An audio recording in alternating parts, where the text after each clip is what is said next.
नमस्ते दोस्तों, स्वागत करती हूँ अपने YouTube चैनल पर। इस समय हम प्रैक्टिस सेट करा रहे हैं। तो आज का प्रैक्टिस सेट है हिंदी का। तो आइए देखते हैं आज का पहला गद्यांश। लड़के लड़कियों ने आपस में काम बांट लिया। अनिल और जीनत अपने घरों से 2 बड़ी टोकरियां ले आए। बच्चों ने इधर उधर बिखरे हुए कागज के टुकड़े, खाली बोतलें और प्लास्टिक बैग टोकरियों में रखे और पास के कूड़ेदान में उन टोकरियों को पलट दिया। उन्हें मालूम था कि कूड़ेदान को साफ करने एक कूड़े वाला ट्रक रोज आता है। सुबह समाप्त होते होते पार्क अपेक्षाकृत अधिक साफ सुथरा लग रहा था। उस दिन के बाद बच्चों ने तय कर लिया कि उनका पार्क साफ सुथरा और बिना कूड़े का दिखाई पड़े। अनिल के पिता ने फूलों की क्यारियां बनाने में उनकी मदद की। बच्चों ने बारी बारी से बीजों की सिंचाई की। जब फूल खिले तो पास पड़ोस का प्रत्येक व्यक्ति प्रसन्न हो उठा। अब हम देखेंगे क्वेश्चंस को। इसी गद्यांश में से क्वेश्चंस को पूछा गया है। तो ये जो क्वेश्चन पढ़ेंगे इनमें 4 ऑप्शन है। 4 ऑप्शन में एक हमारा आंसर होगा। तो पहला क्वेश्चन है, पास पड़ोस में सब लोग प्रसन्न थे क्योंकि ए ऑप्शन है वे पार्क में टहल सकते थे। बी ऑप्शन है पार्क में कूड़ा करकट नहीं रह गया था। सी ऑप्शन है बाग में फूल खिल गए थे। डी ऑप्शन है बच्चों ने अपनी मदद खुद की थी। तो इसमें अगर हम देखेंगे तो चारों ऑप्शन हमारे सही लग रहे हैं, लेकिन हमको लेना है गद्यांश से। तो इसमें क्या लिखा हुआ है, जब फूल खिले तो पास पड़ोस का प्रत्येक व्यक्ति प्रसन्न हो उठा। इसका मतलब क्या होगा, जब बाग में फूल खिल गए थे तब पास पड़ोस में सब लोग प्रसन्न थे। इसका आंसर हो जाएगा हमारा सी। ये भी सही था, हमारा कूड़ा करकट नहीं रह गया था। बच्चों ने अपने आप खुद मदद की थी। लोग पार्क में टहल सकते थे, लेकिन जैसा गद्यांश में कहा जाएगा वैसे ही हमको आंसर अपना सही लगाना है। अब देखते हैं नेक्स्ट क्वेश्चन। क्वेश्चन है, बच्चों ने फिर ब्लैंक कर दिया, रिक्त स्थान है, नहीं उठाया। ए ऑप्शन है कागज के टुकड़ों को। बी ऑप्शन है प्लास्टिक बैगों को। सी ऑप्शन है खाली बोतलों को। डी ऑप्शन है कूड़ेदानों को। तो बच्चों ने कागज के टुकड़े जितना भी कूड़ा पड़ा था वो भी उठाया था, प्लास्टिक बैग थे वो भी साफ किए थे, खाली बोतलें थी सब साफ की थी। कूड़ेदान को नहीं उठाया था, बल्कि वहां पर कूड़ेदान रखे गए थे। इसलिए इसका आंसर क्या होगा हमारा डी ऑप्शन। नेक्स्ट क्वेश्चन देखते हैं। वे फिर से रिक्त स्थान दे दिया के लिए टोकरियां ले आए। ए ऑप्शन फूल इकट्ठा करने के लिए। बी ऑप्शन कूड़ा करकट बटोरने के लिए। सी ऑप्शन खाद ढोने के लिए। डी ऑप्शन बीजों को ढोने के लिए। तो वे टोकरियां किस लिए लाए थे, कूड़ा करकट बटोरने के लिए। इसका बी हमारा सही हो जाएगा। फूल इकट्ठा करने के लिए ये तो गलत हो गया। खाद के लिए ये भी गलत था। बीज होने के लिए ये भी गलत था। इसका आंसर है हमारा बी। अब हम देखते हैं नेक्स्ट क्वेश्चन। बटोरने का अर्थ है, बटोरना मतलब क्या होता है, इकट्ठा करना। ए ऑप्शन इकट्ठा करना। बी ऑप्शन ढूंढना। सी ऑप्शन ढोना। डी ऑप्शन साफ करना। तो सबको पता है कि बटोरने का अर्थ होता है इकट्ठा करना, इसलिए इसका आंसर हो जाएगा हमारा ए। नेक्स्ट क्वेश्चन देखते हैं। उदास का विपरीतार्थक शब्द पूछा है। ए ऑप्शन है साफ। बी ऑप्शन है प्रसन्न। सी ऑप्शन है चुस्त। डी ऑप्शन है समझदार। तो उदास का मतलब क्या होता है, जब हम दुखी होते तब हम उदास हो जाते हैं, तो साफ बिल्कुल गलत होगा। प्रसन्न विपरीतार्थक मतलब उल्टा विलोम, तो फिर क्या होगा इसका हमारा प्रसन्न।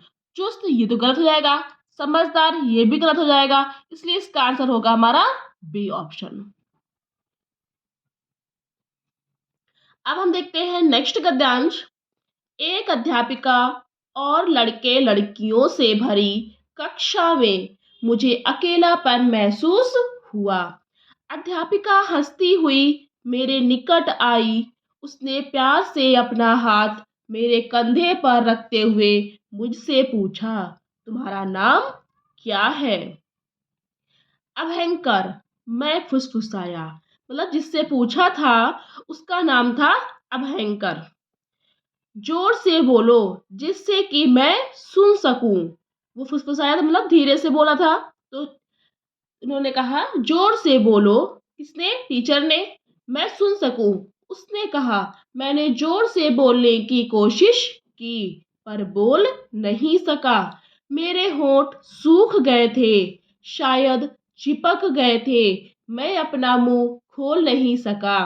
तब अध्यापिका ने मुझे ब्लैक बोर्ड पर अपना नाम लिखने को कहा। मैं ब्लैक बोर्ड तक गया, सफेद चौक उठाई और ज्यों ही लिखने को हुआ तो मेरा दिमाग जैसे खाली हो गया था।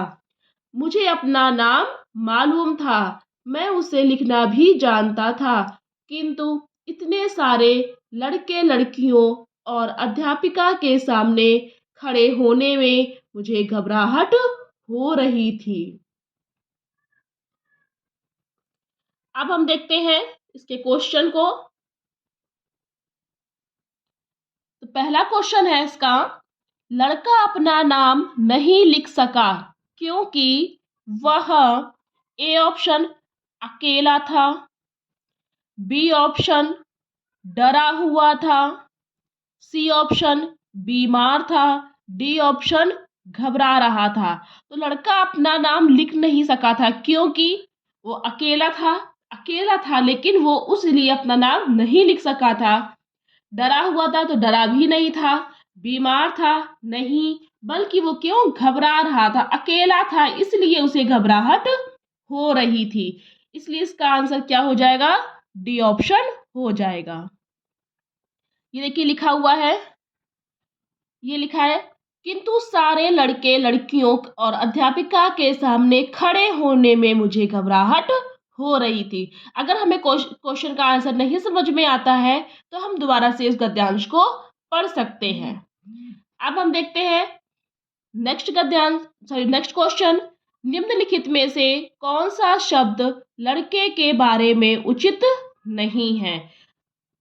ए ऑप्शन है बेचैन, बी ऑप्शन है घबराया हुआ, सी ऑप्शन है हिम्मती, डी ऑप्शन है दब्बू।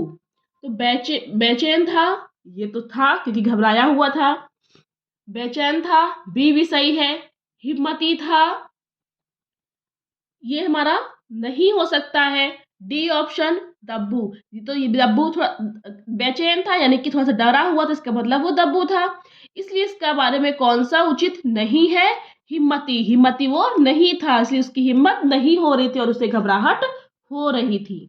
अब हम देखते हैं नेक्स्ट क्वेश्चन। अध्यापिका बच्चे के प्रति फिर से किस स्थान आ गया? थी।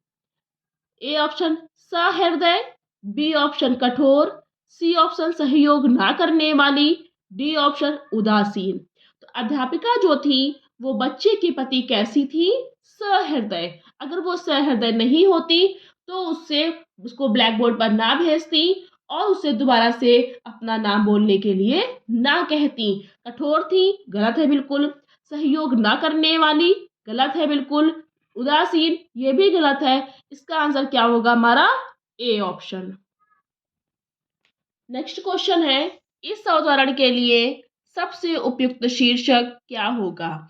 ए ऑप्शन अपना नाम कैसे लिखें, बी ऑप्शन कक्षा में पहला दिन, सी ऑप्शन एक कठोर अध्यापिका, डी ऑप्शन एक शर्मीला लड़का। तो अपना नाम कैसे लिखें, ये तो गलत हो जाएगा क्योंकि उस बच्चे को अपना नाम लिखना आता था, केवल वो डरा हुआ था। कक्षा में पहला दिन, ये हो सकता है इसीलिए वो डरा था क्योंकि पहला दिन तक घबरा रहा था। एक कठोर अध्यापिका, तो अध्यापिका के बारे में भी बिल्कुल गलत कहा गया क्योंकि जो अध्यापिका थी वो बहुत ही नर्म थी। एक शर्मीला लड़का, तो शर्मीला वो बिल्कुल भी नहीं था। इसलिए इसका आंसर क्या होगा हमारा? बी ऑप्शन कक्षा में पहला दिन। नेक्स्ट क्वेश्चन है, फुसफुसाया शब्द का अर्थ है। ए ऑप्शन धीरे से कहा, बी ऑप्शन जोर से बोला, सी ऑप्शन चुप रहा, डी ऑप्शन है कुछ नहीं कहा। तो धीरे से कहा, फुसफुसाना मतलब होता है धीरे से बोलना, धीरे से कहना, इसलिए इसका आंसर क्या हो जाएगा हमारा ए। जोर से बोलना, तो अगर जोर से बोलेगा तो वो चिल्लाना हो जाएगा, तो फुसफुसाना गलत हो जाएगा। चुप रहा, चुप भी नहीं रहा था। कुछ नहीं कहा, ये भी गलत था, इसलिए इसका आंसर होगा हमारा ए। अब हम देखते हैं नेक्स्ट गद्यांश को। भारत में खासकर गर्मियों में बड़ी गर्मी पड़ती है। यहाँ कपास उगाना और रेशम का उत्पादन सरल है। कपास और रेशम से पतले कपड़े बनाए जा सकते हैं। जो लोग गर्म देशों में रहते हैं वे प्रायः सफेद कपड़े पहनते हैं, क्योंकि सफेद कपड़े अन्य रंगों की भांति जल्दी गर्म नहीं होते। साड़ियाँ भी पहनने में आरामदेह होती हैं, क्योंकि वे बदन से चिपकती नहीं हैं। हम लोगों के कपड़े देखकर उनके व्यवसाय के बारे में बता सकते हैं। बावर्ची आमतौर पर सफ़ेद एप्रन पहनते हैं, जिससे उन्हें कपड़े गंदे होने का पता चल सके। पुलिस वाले, आग बुझाने वाले और सैनिक विशेष यूनिफॉर्म वर्दी पहनते हैं। विशेष यूनिफॉर्म जिसे वर्दी कहते हैं। विद्यार्थी भी यूनिफॉर्म वर्दी पहनते हैं, जिससे पता चल सके कि वे किस स्कूल में पढ़ते हैं। लेकिन सबकी अपनी अपनी ड्रेस होती है, चाहे वो पुलिस वाले हों, चाहे बच्चे हों, चाहे वो सैनिक हों। अब हम देखते हैं इसके क्वेश्चंस को। पहला क्वेश्चन है, बावर्ची सफेद एप्रन पहनते हैं क्योंकि ए ऑप्शन वे चुस्त दिखाई देना चाहते हैं, बी ऑप्शन इससे जल्दी खाना बनाने में मदद मिलती है, सी ऑप्शन सफेद ठंडा रंग माना जाता है, डी ऑप्शन वे देख सकते हैं कि वह कब गंदा होता है। तो बावर्चियों को सफेद एप्रन कब पहनाया जाता है कि वे देख सके कि वह गंदा हो गया है, इसलिए इसका आंसर क्या होगा डी। ये हम आपको दिखा सकते हैं गद्यांश में। ये लिखा हुआ है, बावर्ची आमतौर पर सफेद एप्रन पहनते हैं, जिससे उन्हें कपड़े गंदे होने का पता चल सके, इसलिए इसका आंसर क्या होगा हमारा डी ऑप्शन हो जाएगा। अब हम देखते हैं नेक्स्ट क्वेश्चन को। साड़ियाँ पहनने में आरामदेह होती हैं क्योंकि वे एक ही कपड़े से बनी होती हैं, बी ऑप्शन वे शरीर से नहीं चिपकती हैं, सी ऑप्शन वे अधिक महंगी नहीं होती हैं, डी ऑप्शन वे सुंदर दिखने में सहायक होती हैं। इसका क्या होगा बी हो जाएगा, वे शरीर से नहीं चिपकती हैं। नेक्स्ट क्वेश्चन है, निम्नलिखित में से किसे यूनिफॉर्म पहनना आवश्यक नहीं है। ए ऑप्शन है स्कूली विद्यार्थियों को, बी ऑप्शन है पुलिस वाला, सी ऑप्शन है सैनिक, डी ऑप्शन है मंत्री। तो विद्यार्थी तो पहनते ही हैं, सबको पता है। पुलिस वाले भी ड्रेस पहनते हैं, सैनिक भी अपनी वर्दी में रहते हैं, मंत्री केवल हैं ऐसे जिनको यूनिफॉर्म पहनना आवश्यक नहीं और ना ही इनकी कोई भी यूनिफॉर्म होती है, इसलिए इसका आंसर होगा हमारा डी ऑप्शन। नेक्स्ट क्वेश्चन, भारतीय गर्मियों में सूती कपड़े पहनते हैं क्योंकि सूती कपड़े ए ऑप्शन शरीर को ठंडा बनाए रखते हैं, बी ऑप्शन ऊनी और रेशमी कपड़ों से सस्ते होते हैं, सी ऑप्शन धोने में सरल होते हैं, डी ऑप्शन है आकर्षक रंगों में मिलते हैं। तो ये तो बिल्कुल गलत है कि ऊनी और रेशमी कपड़ों से सस्ते होते हैं, धोने में सरल होते हैं, ये भी गलत है। आकर्षक रंगों में मिलते हैं ये तो हम कह सकते हैं, लेकिन गर्मियों में सूती कपड़े हम इसलिए पहनते हैं क्योंकि वो शरीर को ठंडा बनाए रखे, इसलिए इसका आंसर क्या होगा हमारा ए ऑप्शन। ये हम दिखा रहे हैं आपको गद्यांश में।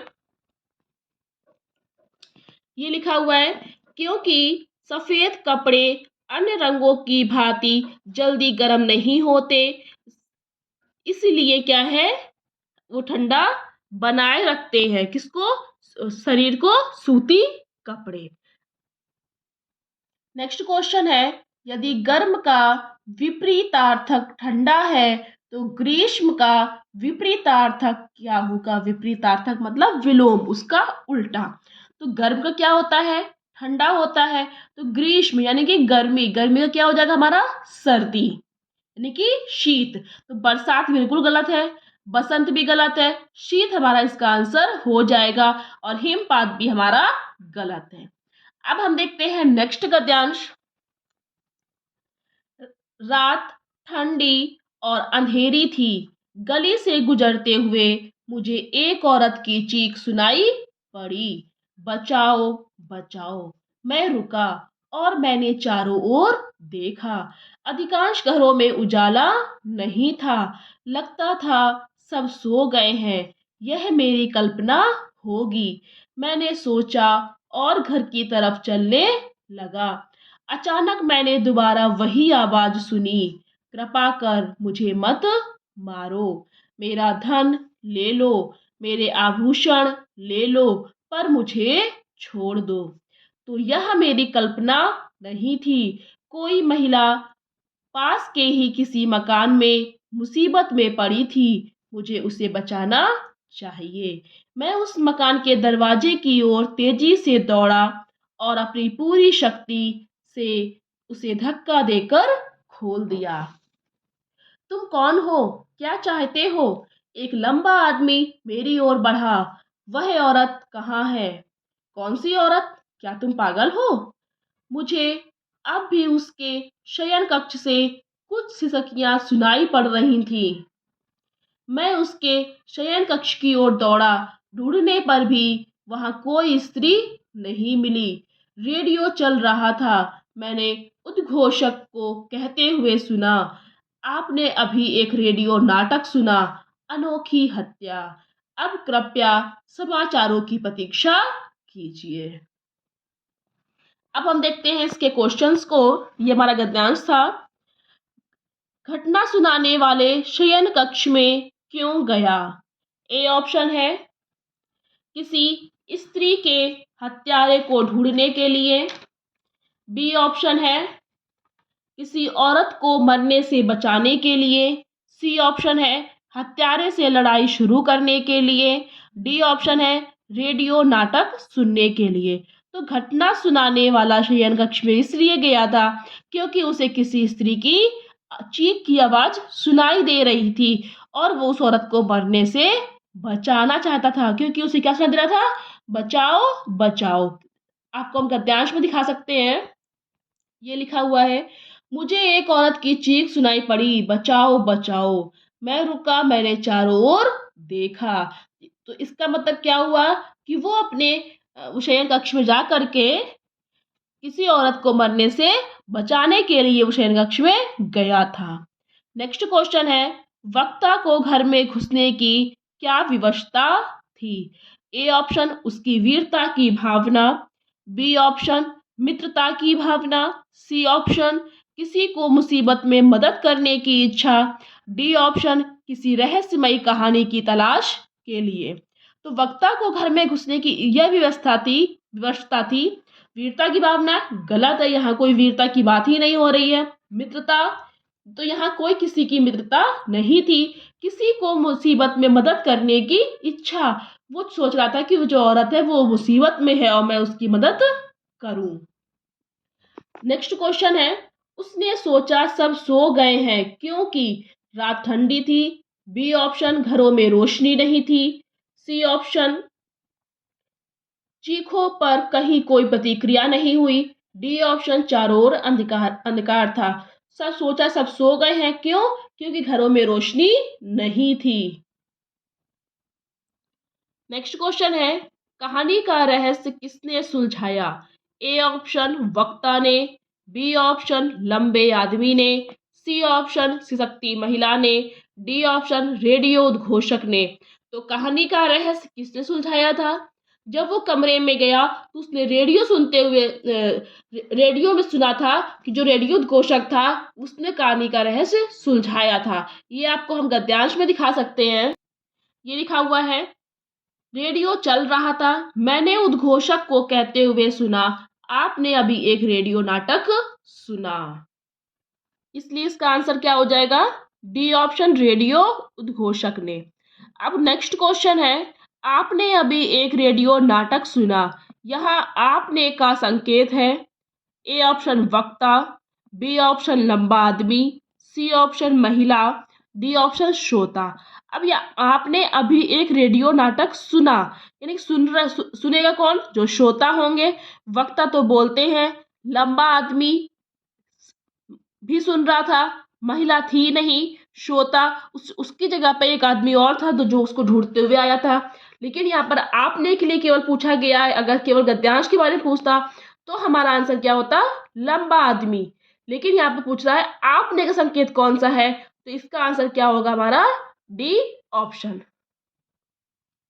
अब हम देखते हैं कुछ विलोम शब्द को जो हमारे एग्जाम में आते हैं, और इससे पहले भी अभी हमने गद्यांश के क्वेश्चंस कराए थे, उसमें भी विलोम शब्द आए थे। तो हमारे विलोम शब्द जो है एग्जाम के लिए बहुत इंपॉर्टेंट है। अब हम ये सॉल्व कर रहे हैं प्रैक्टिस पेपर, तो इसमें हमको विलोम शब्द को और कुछ ग्रामर जो है उसको भी हमको देखना पड़ेगा। तो हम देखते हैं विलोम शब्द। तो ज्ञान का विलोम क्या होता है? अज्ञान। ज्ञान जिसके पास जो सब कुछ इसको आता हो, लेकिन अज्ञान जिसके पास बिल्कुल भी ज्ञान ना हो। आदर का क्या होता है? अनादर। आदर जो सबका मान सम्मान करता हो, मान सम्मान करने वाला। अनादर जो किसी का भी मान सम्मान ना करे, उसका अनादर कर दे। शुभ का क्या होता है? अशुभ। शुभ मतलब अच्छा, कोई अच्छा काम हो, शुभ हो, अच्छा हो। अशुभ यानी कि उसका बुरा हो जाए। पूर्ण का अपूर्ण। पूर्ण मतलब पूरा, अपूर्ण का मतलब क्या होता है? अधूरा। तो हमें कुछ ये जो विलोम शब्द है वो हमें कुछ याद करके रखने पड़ेंगे। सफल का मतलब क्या होता है? असफल। सफल मतलब कोई अगर कहीं परीक्षा है कोई, उसमें सफल हो रहा है, पास हो रहा है, तो वो सफल हो गया। और अगर वो फेल हो गया तो मतलब क्या होगा? वो असफल हो गया। गुण का मतलब अवगुण। अगर उसकी अच्छी आते हैं तो वो कहेंगे कि उसके अच्छे गुण हैं, और अगर उसकी आदतें अच्छी नहीं है तो हम कहेंगे उसके अंदर अवगुण ही भरे हुए हैं। मान का अपमान। अगर हम किसी को इज्जत देंगे, सम्मान देंगे, तो वो हो जाएगा हम उसको मान दे रहे हैं। अगर उसकी हम बेइज्जती कर रहे हैं तो उसका क्या होगा? अपमान। यश का अपयश। उचित का अनुचित। उचित का अगर कोई चीज सही है तो वो उचित है, और अगर गलत है तो वो अनुचित है। सत्य का असत्य हो जाएगा, सही का गलत हो जाएगा। शांत का अशांत। अगर किसी का जैसे अगर कोई दिक्कत है, प्रॉब्लम है, तो उसका मन क्या है? शांत है। या कक्षा में बच्चे शोर मचा रहे हैं तो क्या है कि वो अगर शोर नहीं मचा रहे हैं तो वो शांत है, और अगर शोर कर रहे हैं तो वो शांत नहीं है, तो अशांति फैलाए हुए हैं। अब हम इधर देखते हैं। न्यून का अधिक। न्यून का मतलब होता है कम। अमृत का होता है विष। जन्म का होता है मृत्यु। आकाश का होता है पाताल। पाप का होता है पुण्य। पुण्य जो अच्छे कर्म करते हैं, पाप में बुरे कर्म होते हैं। हानि का होता है लाभ। हानि लाभ हम जानते ही हैं, जिसमें हमको घाटा हो, जिसमें हमको प्रॉफिट हो जाए या लाभ अच्छी कमाई हो जाए। जड़ का होता है चेतन। उत्थान का होता है पतन। राजा का होता है रंक। जो भिखारी होगा वो रंक, जो राजा है जिसके पास सब कुछ है। जीवन का होता है मरण। स्वर्ग का होता है नर्क। अगर हम अच्छे कर्म करेंगे कहते हैं तो हम स्वर्ग में जाएंगे, और अगर हमने बुरे कर्म किए तो क्या हो जाएंगे? हम नर्क में जाएंगे। राग का द्वेष। ऊसर का उर्वर। अगर जो मिट्टी हमारी अच्छी है तो वो उर्वर है, और अगर बेकार है, बंजर पड़ी हुई है, तो वो क्या होगी? ऊसर होगी। तो ऐसे ही हमें कुछ ये विलोम शब्द जो है वो याद करके रखने पड़ेंगे, हमारे एग्जाम के लिए बहुत इंपॉर्टेंट होते हैं। तो ये था हमारा आज का प्रैक्टिस सेट हिंदी का। कल हम इसी तरह एक प्रैक्टिस सेट और लेके आएंगे। तो अगर आपको यह वीडियो पसंद आई हो तो प्लीज़ लाइक करना, शेयर करना, और वीडियो देखने के लिए चैनल को सब्सक्राइब करना। Thank you.